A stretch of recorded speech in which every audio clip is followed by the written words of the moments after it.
আজকে ছিল হনুমান জয়ন্তী আর তোমাদের সবাইকে বলছি আজকে 23শে এপ্রিল। তো ব্লগটা ছাড়তে একটু লেট হলো, তো সেই জন্য যেহেতু আমরা হনুমানজিকে মানি, পুজো করি, তো সেই জন্য আজকে বাড়িতে একটু পুজো করলাম। আর এই যে ফুল আর মিষ্টি নিয়ে যাব মন্দিরে পুজো দিতে। আমি আর বগ্গু দুজনেই যাব মন্দিরে, তো নিয়ে নিই সেগুলো। এই দেখো মন্দিরে চলে এসেছি, বড় না বেশি মন্দিরটা, ছোটোখাটো মন্দির, বাড়ির সামনে বেশি দূরে যেতে হয়নি। তো আমরা এখানে বসেছি পুষ্পাঞ্জলি দেবো বলে। তারপরে বাড়িতে এসে একটু বানাবো ভোগ। তো ভোগ বানানোর জন্য ভাবছিলাম কি বানাবো, তো সেই জন্য চাল নিয়ে এসেছি, গোবিন্দভোগ চাল। এটা দিয়ে বাসন্তী পোলাও করব, আর ভাবছি পনিরের তরকারি করব একটা নিরামিষ। সেই জন্য চালটাকে ভালো করে ধুয়ে আমি জল ঝাড়িয়ে নেব, কারণ চালটা ঝরঝরে হবে, তাহলে নাহলে গায়ে গায়ে লেগে যাবে। তো ভালো করে ওখানে ধুয়ে রেখে দিয়েছি। আর এটা আমি পনিরের জন্য মশলা তৈরি করছিলাম, চারমগজ আর কাজু বাদামগুলো বাটছিলাম মিক্সিতে।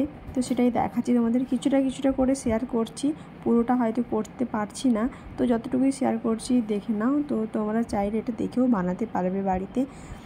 দই নিয়ে নিয়েছি, তার মধ্যে এই চারমগজ বাটা, কাজু বাদাম বাটাটা দিয়ে দিয়েছি, আর একটু লঙ্কা গুঁড়ো, ধনে গুঁড়ো, গরম মশলা গুঁড়ো এসব দিয়ে, আর একটু হালকা করে নুন দিয়ে ফেটিয়ে রেখে দেবো।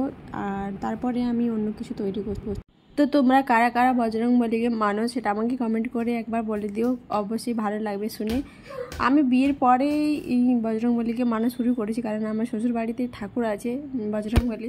তো আর তোমাদের দাদাভাই তো মানে, সেই থেকেই আমার বিয়ের পর থেকেই এটা মানা শুরু হয়েছে। বিয়ের আগে আমি মানতাম না, আর অন্য ঠাকুরকে মানতাম। তো এটা বিয়ের পর থেকেই শুরু হয়েছে, আর এখন মেনেই যাচ্ছি, আর মানবো সারা জীবন হয়তো। তো এখানে দেখো তেল দিয়ে দিয়েছি, আর এখানে বানাবো বাসন্তী পোলাও। তো রিফাইন তেল দিয়েছি, তারপরে আমি একটু ঘি দিয়ে দিচ্ছি। তেলের সাথে ঘিটা দিলে চালটা একটু ঝরঝরে থাকে, সেই জন্য। তো এটা গরম হয়ে গেলে এরপরে আমি গোটা গরম মশলাগুলো দিয়ে দিচ্ছি, দিয়ে ভালো করে ভেজে নেব। এটা ভাজা হয়ে গেলে তারপরে কাজু কিশমিশগুলো ভালো করে ভেজে নেব। তেজপাতা থাকলে তোমরা তেজপাতা দিও, আমি তেজপাতাটা দিতে ভুলে গেছিলাম, তো সেই জন্য দিতে পারিনি। তো তোমরা চাইলে দিতে পারো। তো তারপরে এখানে দেখতে পাচ্ছ কাজু কিশমিশগুলো দিয়ে দিয়েছি, দিয়ে ভালো করে এগুলো ভেজে নেব। তো তোমরা নিরামিষ দিনে বাসন্তী পোলাও বানাতেই পারো, কারণ খুব সহজ একটা পদ্ধতি, আর খেতে খুব সুন্দর হয়। তো তোমরা বাড়িতে বানিয়ে খেও অবশ্যই। জলের পরিমাণটা বুঝে দিতে হবে, যেরকম চাল দেবে সেরকম অনুযায়ী জল দেবে। তো কারণ জলটা বেশি হয়ে গেলে ভাতগুলো পুরো ঘেঁটে যায়, আর তখন খেতে একটু ভালো লাগে না। তো সেই জন্য জলের পরিমাণটা একটু দেখে দেবে। তো এখানে আমি চালটা দিয়ে দিয়েছি, এবার ভালো করে নাড়াচাড়া করে নেব। চালটা ভালো করে ভাজা হয়ে গেলে তারপরে আমি জল দিয়ে দেবো। সত্যি কথা বলতে তোমাদেরকে অনেকটাই মিস করেছি। অনেকেই আমাকে জিজ্ঞেস করেছিলে যে কেন ভিডিও বানাবে না, কেন বন্ধ করে দেবে। তো একটা হয়, মানে সবাই জানো, একটা ছোটো বাচ্চা থাকলে আর কত, আর তারপরে তোমাদের দাদাভাই থাকে না, ও ওখানে থাকে, আমি এখানে বাচ্চা নিয়ে থাকি, তো অনেক রকমের প্রবলেম সমস্যা হয়। তো সেই জন্যই বলছিলাম যে বন্ধ করে দেব। তো তারপরে ভেবে দেখলাম না, আমি এটাতে ভিডিও করে তোমাদের সাথে ভিডিও করে যদি শেয়ার করি, আমার ভালো লাগে, ভালো থাকি এটাতে আমি ভিডিও করতে করতে। কারণ দেখো অনেক সময় মন টন খারাপ হয়ে যায়, তো তখন ভিডিও করলে একটু মনটা ভালো হয়ে যায়। তো আর তারপরে আমার ছেলে আছে, ওর সাথে একটু সময় কাটিয়ে নিই মনটা খারাপ হলে।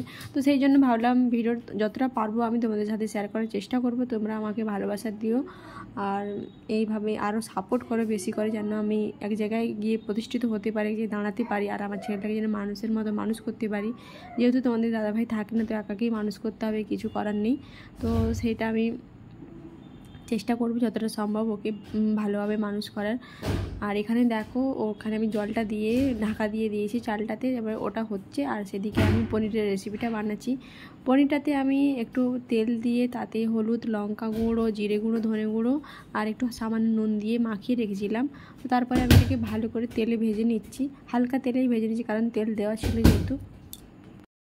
তোমাদের হয়তো আওয়াজ দিতে একটু প্রবলেম হচ্ছে, কারণ আমার ছেলে খেলছে, ওকে তো আমি বারণ করছি, ও শুনছে না। তো ও খেলুক, আমি তোমাদের সাথে কথা বলছি, একটু অ্যাডজাস্ট করে নিও। তো আমার পনিরটা ভাজা হয়ে গেছে, এখানে এটা আমি তুলে নেব।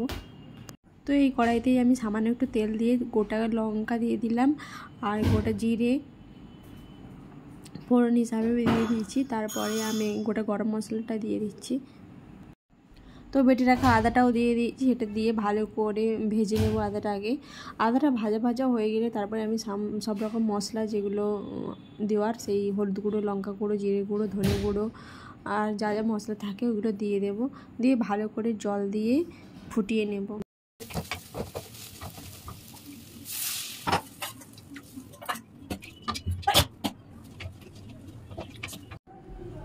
তো এই যে দেখতে পাচ্ছ ফুটে গেছে, আর এখানে দই দিয়ে যে মশলাটা মেখে রেখেছিলাম তো ওটাই দিয়ে দিয়েছি। তো এটাকেও ভালো করে নাড়িয়ে তারপরে এটাকে ঢাকা দিয়ে দেবো যাতে ভালো করে মশলাটা কষা হয়ে যায় দইয়ের সাথে। তো চলো দেখতে থাকো ভিডিওটা, আর কেমন লাগছে ভিডিওগুলো অবশ্যই কমেন্ট করে জানিও। শর্ট ভিডিও কিছু ছেড়েছি আগে, তো ওগুলো কেমন লাগছে বলো অবশ্যই। আর ভালো লাগলে একটা লাইক করে দিও, কমেন্ট করে জানিও কেমন লেগেছে। বারবার বলবো না, তোমরা হয়তো বিরক্ত হয়ে যাবে। তো যতটুকু বলার বলে দিয়েছি, আর কিছুই বলবো না। তো চলো দেখতে থাকো ভিডিওটা। তো এরপরে আমি ভেজে রাখা পনিরগুলো দিয়ে দিয়েছি, আর মশলাটা দেখতেই পাচ্ছ ফুটে গেছে ভালো করে। তো পনিরগুলো দিয়ে আর একটু ফোটাবো, কারণ পনিরের মধ্যেও মশলাটা ঢুকে যাবে আর ভালো করে, তারপরে হয়ে যাবে। একটু গরম মশলা গুঁড়ো ছড়িয়ে দিলে হয়ে যাবে রেডি। তো তোমরা বানিয়ে খেও। একটু টকটক লাগে কারণ দই যেহেতু ব্যবহার করেছি, তো সেই জন্য একটু টকটক লাগে। আর যেহেতু বাসন্তী পোলাও আছে, টকটক ঝাল এটা বানিয়েছিলাম আমি অবশ্যই। আর বাসন্তী পোলাওটা আছে তার সাথে, খুব ভালোই লেগেছিলো খেতে, খুব একটা খারাপ লাগেনি। তো তোমরা বানিয়ে খেও আর আমাকে কমেন্ট করে তারপরে জানিও যে কেমন লেগেছে। তো আমার তো খুবই ভালো লেগেছে। তো তোমরাও একটা নতুন রেসিপি তোমাদের সাথে শেয়ার করলাম নিরামিষ। তো কেমন লাগলো সেটাও তোমরা অবশ্যই বলো, আর বানিয়ে খেও একবার। তো এখানে আমি একটু চিনি ব্যবহার করছি, আর চিনি ছিল না, তার বদলে আমি বাতাসা দিয়ে দিয়েছি। তো তোমরা চাইলে চিনি দিতে পারো, কারণ একটু টকটক ঝাল মিষ্টি লাগলে খেতে একটু ভালো লাগে, যেহেতু নিরামিষ একটা রেসিপি। তো চলো আমার তো রেডি হয়ে গেছে, তো তোমরাও বানিয়ে খেও। তো সবশেষে আমি এখানে নুন ব্যবহার করছি স্বাদ মতো। তো যতটা পরিমাণ লাগবে ততটা পরিমাণ তোমরাও দিও। আমার রেডি হয়ে গেছে পনিরের রেসিপিটি। এই দেখে নাও, এটা ছিল ফাইনাল লুক। এটা পনিরের তরকারি আর এটা ছিল বাসন্তী পোলাও। তো কেমন হয়েছে অবশ্যই জানিও আমাকে। তো মোটামুটি আমার সব কাজ শেষ হয়ে গেছে, আর ঠাকুরকে এখন ভোগটা দিলেই আমার রেডি হয়ে যাবে। আজকে বানিয়েছি বাসন্তী পোলাও আর পনিরের তরকারি, মানে দই পনির যেটাকে বলে। তো ওটা বানিয়েছি, রেসিপিটা তোমাদের সাথে কিছুটা শেয়ার করেছি। তো জানতে চাও তাহলে কমেন্ট করে আমাকে অবশ্যই জানিও, তাহলে আমি ডিটেলসে পুরো ভিডিওটা আমি একদিন পরে শেয়ার করে দেবো। তো এখন এটুকুই থাকলো, এখন ভোগটা দেখিয়ে দিলে আমার মোটামুটি কাজ শেষ হয়ে যাবে। আর আজকে সারাদিন আমি উপোস করে আছি, এখনও পর্যন্ত কিছু খাইনি। তো ভোগটা দেখানোর পরেই খাবো। ভিডিওটা ভালো লাগে একটা লাইক করে দিয়ে কমেন্ট করে জানিও কেমন লেগেছে। আর চ্যানেলটাকে যারা এখনও পর্যন্ত সাবস্ক্রাইব করে অবশ্যই সাবস্ক্রাইব করে নাও। আর এখন থেকে এরকম ব্লগ আসতে থাকবে, তবে তোমরা এইভাবে ভালোবাসা দিয়েও সাপোর্ট করো। চলো টাটা পাবে, দেখা হচ্ছে পরের ভিডিওতে। লাভ ইউ সবাইকে আমি খুব মিস করেছি। তো তোমরা কতটা মিস করেছো অবশ্যই কমেন্টে আমাকে জানিও। Tata bye bye.